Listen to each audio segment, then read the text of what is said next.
스럽고 하늘에서 페이스 엘리트 2.0진 그리고 전방 세이프티 카메라에 풀서브 프레임으로 안전까지 갖췄대. 이거 신차가 아니라 초신차야. 정말 새롭게 멋지게 더 완벽하게 뉴스타일 코란도시 탄생. 코란도시 출시력 리어스키드 플레이트 우상 장착. AM 900kHz, FM 95.9MHz, MBC 라디오입니다. HL 케이블. 프리미엄 세단의 압도적 복합 연비 16.2km의 실용성을 더하다 K7 하이브리드 탄생. K7 하이브리드가 8시를 알려드립니다.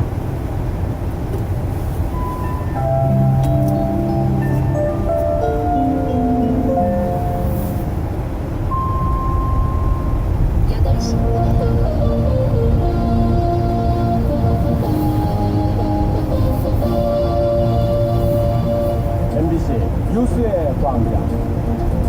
여러분 안녕하십니까, 김성환입니다. 2월 4일 수요일 뉴스의 광장 주겠습니다. 복용기간을 연장하라는 덴마크 법원의 결정이 부당하다는 정유라 씨의 항소가 고등법원에서 기각됐습니다. 정유라 씨는 각종 의혹에 대해 어머니인 최순실 씨가 시키는 대로 했을 뿐이라고 주장했습니다. 새누리당의 임명진 비상대책위원장이 친박계 핵심 의원들을 악성 종양에 비유하면서 당내 갈등이 최고조로 치닫고 있습니다. 반기문 전 유엔 사무총장이 이후 그의 정치 행보에 대해서는 아직은 말할 때가 아니라고 밝혔습니다.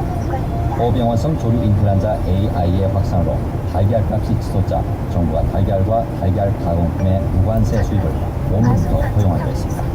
AI의 확산으로 살처분된 닭과 오리가 3천만 마리를 넘어섰는데요.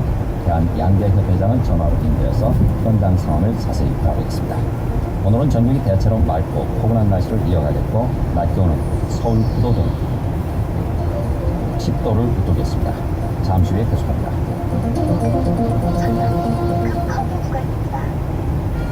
질병의 고통을 멀리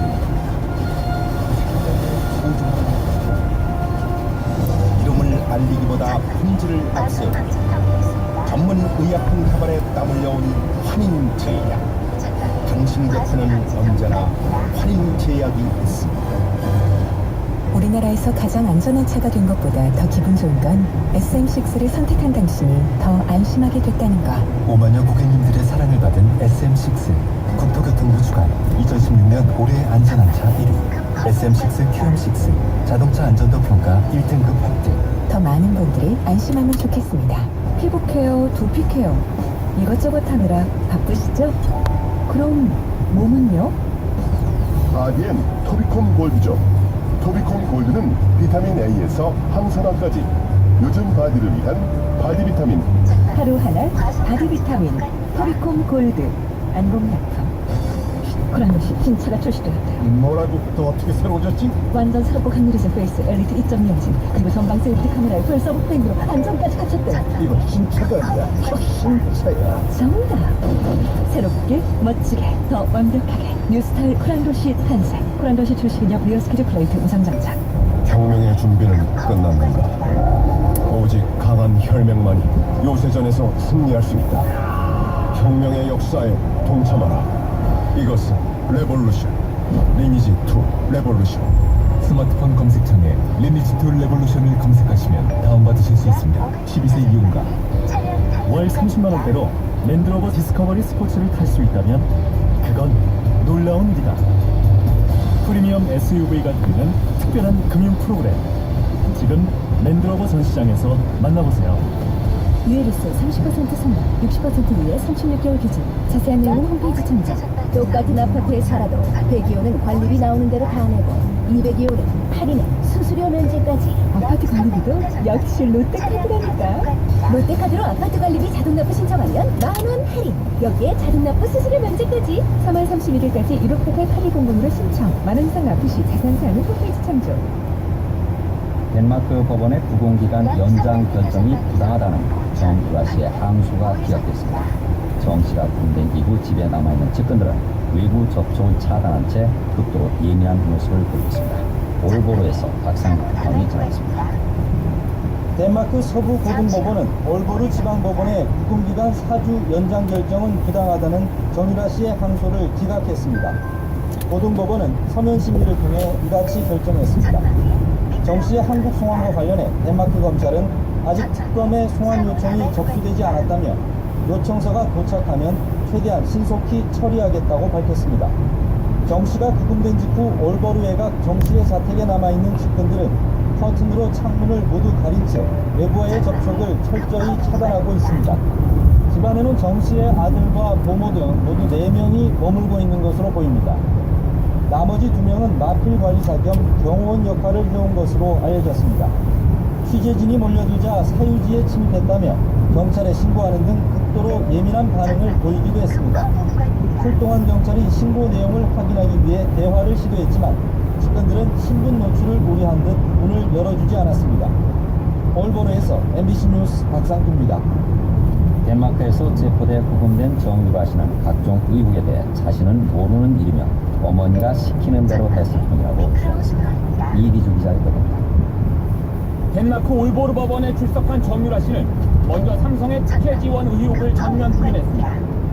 삼성에서 승마 선수 6명을 지원하기로 했다는 최순실 씨의 말을 듣고 지원하게 됐고 최 씨가 시키는 대로 사인만 했을 뿐 구체적인 내용은 모른다고 말했습니다. 의미가 있으니까 버스에서 딱딱딱 붙여놓고 사인할 것만 사인만 하고 저는 아예 내용 안 했거든요. 이어 아버지 정윤회 씨의 강원도 땅을 담보로 우리 돈 4억 5천여만 원을 대출받아 독일에 집을 샀고 세금도 다 냈다면서 외화 불법 유출 혐의 역시 부인했습니다. 정 씨는 또 임신 등으로 인해 엄마인 최 씨와 갈등을 겪었고 이후 최 씨와 아예 대화를 하지 않는 상황까지 이르렀다면서 아이와 함께 있을 수만 있다면 한국으로 돌아가겠다고 말했습니다. 보육원에 있든 사회단체에 있든 병원에 입원해 있든 상관없거든요. 이화여대 학사 비리와 관련해서는 출석이 불량해 퇴학까지 생각했는데 학점이 좋게 나와 자신도 의아하게 생각했다고 밝혔습니다. 아예 그땐 학교를 간 적이 없어서 담당 교수님이고 뭐 하나도 모르는 시절이었어요. 정 씨는 세월호 참사 당시 박 대통령의 7시간 행적에 대해선 아는 바가 없다면서도 비선 의료 의혹과 관련해 언론에 언급됐던 이른바 주사 아줌마는 누군지 알 것 같다고 말했습니다. 주사 아줌마 실장님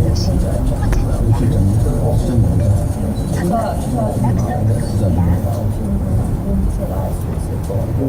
정 씨는 박근혜 대통령을 이모로 불렀다고 알려진 데 대해서는 박 대통령을 직접 본 것은 초등학교 때가 마지막이었다고 주장했습니다. MBC 뉴스 이기주입니다. 독일 검사는 최 씨 일가가 연루된 것으로 알려진 프랑크푸르트 인근 슈미텐 지역 한 회사의 본세카 의혹 사건을 계속 수사하기로 했습니다. 독일 검찰의 이젠 대변인은 본세카 혐의 수사는 최 씨 모녀가 독일에 체류하든 하지 않든 관계없고 한국 수사 상황과도 무관하다며 수사 의지를 내비쳤습니다. 덴마크에서 체포된 정유라 씨의 국내 송환 절차가 진행된 가운데 정 씨를 비롯한 특혜 의혹 수사도 속도를 내고 있습니다. 대통령 탄핵 심판을 심리 중인 헌법재판소는 어제 첫 변론 기일을 시작으로 본격적인 심리에 들어갔습니다. 사회부 박철인 기자와 자세한 내용을 알아보겠습니다. 박 기자. 네. 우선 정유라 씨가 언제 어떤 방식으로 국내에 송환될지가 관심인데 특검팀이 빠른 송환을 위해 모든 수단을 강구했다고 했죠. 네, 그렇습니다. 일단 덴마크 법원은 우리 법무부가 전달한 정 씨의 긴급인도 구속 청구를 받아들였는데요. 특검팀은 정 씨 송환과 관련해 모든 가능성을 염두에 두고 대비하고 있다고 했습니다. 여기에는 정 씨의 자진 귀국 가능성도 포함되어 있습니다. 또 여권 무효화 조치에 따라 덴마크 당국이 정 씨를 강제 추방하거나 법무부가 정식 범죄인 인도 청구 절차를 밟는 것도 가능한 경우의 수 중 하나입니다. 다만 범죄인 인도 청구의 경우에는 송환까지는 수개월 이상 걸릴 수 있어 우선 고려하지는 않을 것으로 보입니다. 네. 정 씨를 둘러싼 이화여대 특혜 의혹 수사도 속도를 내고 있는데 특검팀이 구속된 류철군 교수의 윗선을 찾는 데 주력하고 있죠. 네, 특검팀은 어제 새벽 구속된 류 교수를 재소환해 조사했습니다. 특검은 류 교수로부터 김경숙 전 학장을 통해 최순실 씨를 알게 됐고 또 부탁을 받았다는 진술을 확보했습니다. 또 최경희 전 총장이 과거 최순실 씨 모녀를 알았고 부정 입학에도 관여했다는 의혹에 대해서도 수사에 접수했습니다. 특검은 이르면 이번 주 김 전 학장을 불러 정 씨의 학사비리 의혹 전반에 대해 조사할 방침입니다. 네. 정유라 씨가 이화여대에 합격 발표 전에 자신의 합격 사실을 먼저 알았던 상황도 포착됐죠? 네, 그렇습니다. 특검팀에 따르면 이화여대가 2015학년도 합격자를 발표하기 전 정유라 씨는 합격 사실을 미리 알고 있었습니다. 합격자 발표일인 2014년 10월 31일 이전에 사촌 언니인 장시호 씨에게 전화를 걸어 합격 소식을 전했다는 겁니다. 또 정 씨의 입학 관련 업무를 봐준 최순실 씨의 측근 역시 합격 사실을 주변에 말했다가 최 씨의 질책을 받았다는 진술도 확보했습니다. 특검은 입학과 학점에서 특혜를 받은 배경을 알지 못했다는 정 씨의 주장이 거짓일 가능성이 높은 것으로 보고 있습니다. 이에 따라 정 씨가 귀국하는 즉시 신병을 확보해 조사에 들어갈 결정입니다. 네, 박근혜 대통령 탄핵 심판 사건을 맡은 헌법재판소도 어제 첫 변론 기일을 시작으로 해서 본격적인 심리에 들어갔죠? 네, 그렇습니다. 헌법재판소는 9명의 헌법재판관이 모두 참석한 가운데 어제 첫 변론 기일을 열었습니다. 이 자리에서 박한철 헌재소장은 엄격하고 공정하게 심리하겠다는 대원칙을 재확인했습니다. 다만 첫 변론은 피청구인인 대통령이 출석하지 않음에 따라 9분 만에 끝났습니다. 대신 내일 열리는 2차 변론부터는 본격적인 증인신문이 예정돼 있습니다. 우선 2차 변론은 안봉근 이재만 전 비서관과 임전추 이영선 행정관이 증인으로 소환됩니다. 또 다음 주 3차 변론에는 최순실, 안종범, 정호성 등 3사람의 증인신문이 진행됩니다. 네, 사회부 박철인 기자 수고 많았습니다. MBC 뉴스의 광장입니다.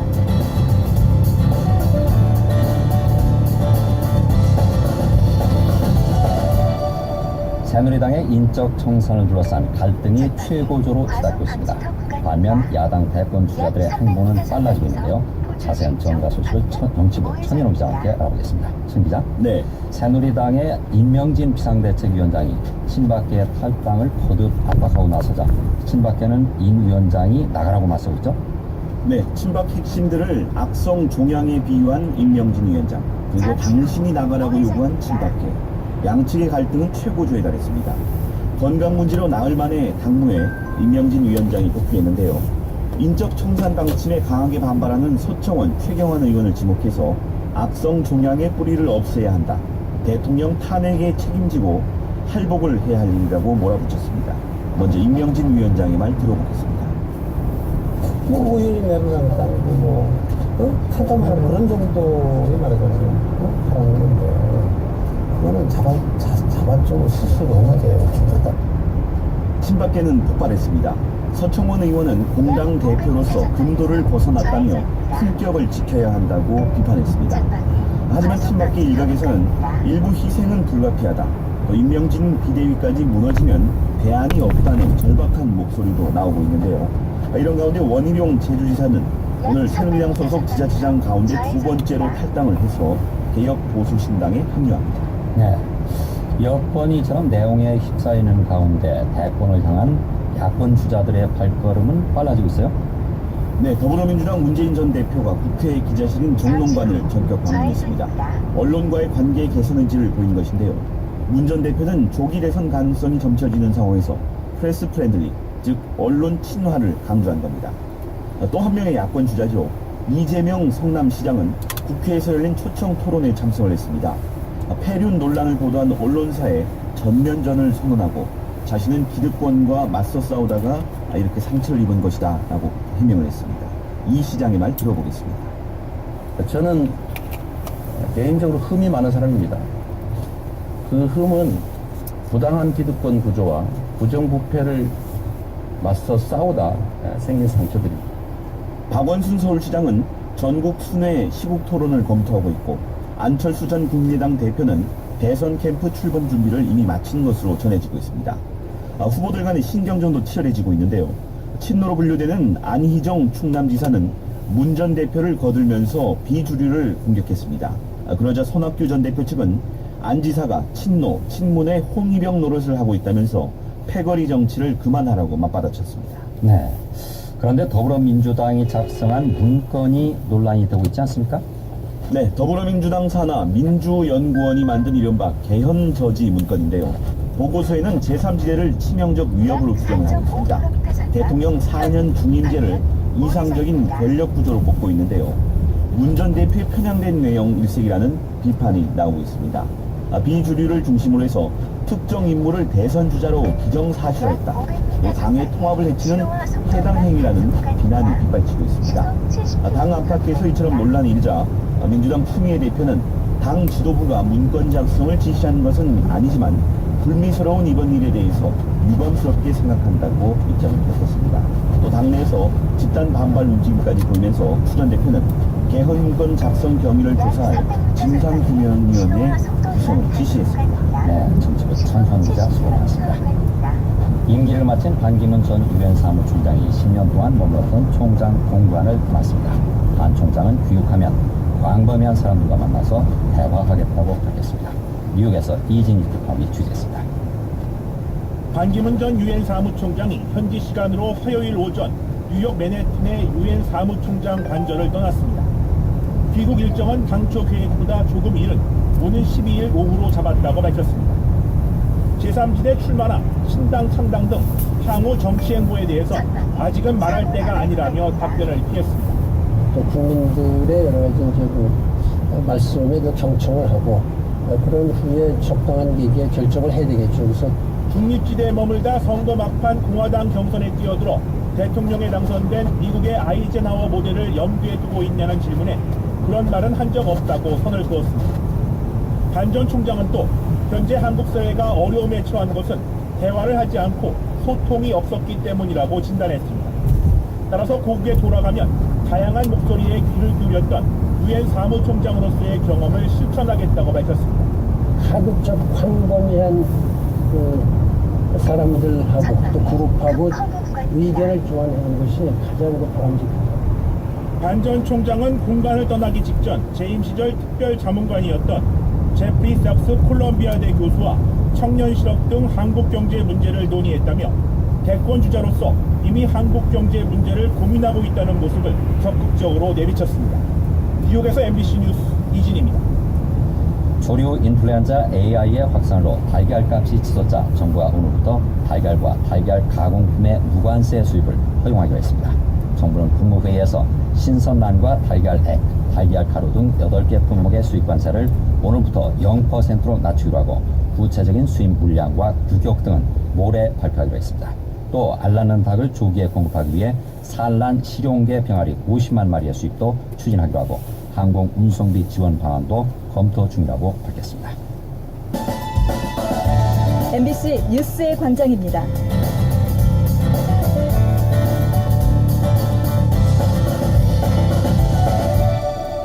조류 인플루엔자 AI로 인해서 지금까지 살처분된 닭과 오리가 3천만 마리를 넘어섰다고 합니다. 다행히 의심 신고 건수가 하루에 한두 건 정도로 줄어들고 있어서 이제는 AI 확산 추세가 거의 잡혀가고 있는 거 아니냐는 낙관적인 말도 나오고 있습니다. 현장에서는 어떻게 느끼고 있을까요? 대한양계협회 오세을 회장을 전화로 연결해서 농가들의 입장을 들어보도록 하겠습니다. 안녕하십니까? 네, 이 정부에서는 AI 확산 추세가 거의 잡혀가고 있다고 보고 있는데 실제로 그렇습니까? 현재는 조금 이제 좀 잠잠한 편이나 아직은 이제 경계끈을 놓을 수는 없습니다. 네, 그 예방적인 살처분으로 이 진정된 것처럼 보이지만 또 안심할 수 있는 상황은 아니라는 얘기도 나오고 있죠. 네, 그렇습니다. 네, 그 회장님께서도 직접 농장을 하고 계시죠? 네, 그렇습니다. 네, 닭을 얼마나 키우고 계십니까? 한 15만 수 하고 있습니다. 네, 그 회장님의 그 닭들도 살처분 됐습니까? 우리는 아직 AI 안 걸렸습니다.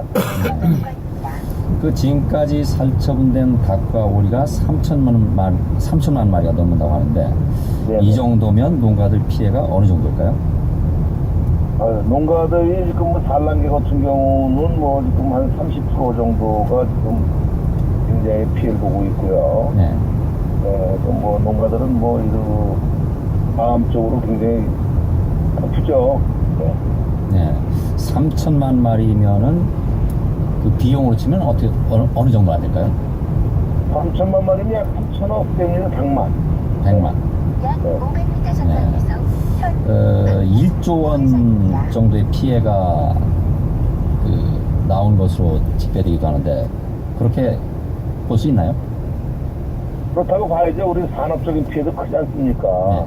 왜냐하면 이제 그 농장에 보상해주는 것도 조성해주는 거지만 여러 가지 뭐 약값, 거점 소독하는 것, 또 매몰하는 데 인력 등등 아주 사회적인 그 피해까지 해서 1돈이 훨씬 상회할 겁니다. 네. 그 정부에서 지원해주는 그 보조금, 피해 보상금으로 이 농가들이 그 제대로 생계를 이어갈 수 있다고 보십니까? 농가 정부에서는 최선을 다해서 해준다고 하지만 농가들은 굉장히 힘들죠. 부족하고요. 네. 그 정부가 계란 대란을 막기 위해서 이 외국산 계란을 수입하기로 결정했는데 그 농가들의 입장은 어떻습니까? 농가들 입장에서는 뭐 수입을 안 해왔으면 좋겠지만 현재 뭐 정부에서 지금 우리 저 서민 가게 부담도 있고 국민들 생각해서 그 들어와야 될 걸로 저는 알고 있습니다. 농가 입장에서도 그건 어쩔 수 없는 상황이라고 생각합니다. 네. 농가들의 입장에서는 이 피해를 우려하는 그런 상황은 아닌가요? 현재로서는 아마 크게 피해는 없을 거예요. 워낙 많이 모자라니까. 네. 계란 숫자가 워낙 많이 모자라니까. 농가로서는 뭐 안 들여오면 좋겠지만 그걸 어떻게 우리가 안 들여온다고 그걸 추가적으로 우리 욕심만 차리고 전체 국민을 생각해야죠. 네. 수입을 안 했으면 좋겠다고 생각하시는 그 이유는 뭔가요? 수입을 안 해왔으면 좋겠다는 생각은 사실은 없어요. 수입을 해와야 된다는 생각을 가지고 있고요. 네. 왜냐면 국민들 생각해서 왜냐면 뭐 수입 안 해오면 뭐 계란값 좋으니까 뭐 농가들 좋겠죠. 근데 지금 농가뿐이 아니라 유통인들도 굉장히 고통을 받고 있거든요. 네. 유통인들도 몇 천여 유통인들이 있는데 친구들이 계란이 없으니까 지금 뭐 완전히 그 유통하는데 지장이 많고 농가들도 이제 지금 뭐 닭들을 못 키우고 있잖아요. 네. 이제 뭐 일부 득을 보고 있는 사람들도 있지만 또 손해분들이 보는 분들이 너무 많고 또 너무 서민 가게에 너무 그 많은 피해를 주기 때문에 어쩔 수 없이 정부에서도 그 지원을 뭐 저는 협회장으로서 그렇게 바람대만 하지 않습니다. 네. 지금 계란값이 한 판에 10,000원을 넘는 것도 있다고 하는데 그 양 10,000원 받는 거는 그건 잘못됐어요. 왜냐하면 지금 농가에서 이제 공식적으로 판매하는 게 지금 끝난 기준 2,200원대에 출하가 되고 있거든요. 네. 그런데 지금 이제 그 일부 상인들이 이제 계란을 못 구하니까 뒷돈을 주고 사는 모양이에요. 네. 뒷돈을 주고 더 주고 사고 그래서 계란값이 그래 비싼 거는 실질적으로 농가 판매는 6,000원, 300원밖에 안 돼요. 네. 상당 기준에서. 그래서 우리 협회에서도 농가에서는 일단 서민 가게나 이런 사회적인 그 여러 가지 그 점을 고려해서 계란값을 더 안 올리기로 성명서까지 발표했습니다. 네. 이번 AI 확산 사태와 관련해서 이 농가들은 이 정부의 방역 대책에 대한 불만을 많이 쏟아내는데 그 회장님께서도 그 이러다가는 닭들이 거의 초토화될 것 같다 이런 말씀을 하시지 않았습니까? 그거는 이제 방역은 사실 농가뿐이 아니라 정부에서도 지금 최선을 다하고 있는 건 사실이고요. 네. 초기 대응에 약간 미숙한 점이 있었지만 현재는 뭐 어느 정도 이제 진정이 돼서 농가면 농가, 정부 상태로 최선을 다하고 있습니다. 또 이런 말씀도 하신 거로 기억을 하는데 AI가 발생한 지 14년이 되는데도 정부가 댐 방식으로만 대응을 하고 있다. 그거는 사실이죠. 왜냐하면 현재까지 이제 13년, 14년이 됐는데도 그 여러 가지 댐 방식의 처방을 해온 건 사실이에요. 그래서 아마 금년을 계기로 새로운 로드맵을 작성해서 AI에 대한 근본적인 아마 대책을 세울 겁니다. 이건 너무 정부도 후이 났기 때문에. 네. 어떤 면에서 댐 방식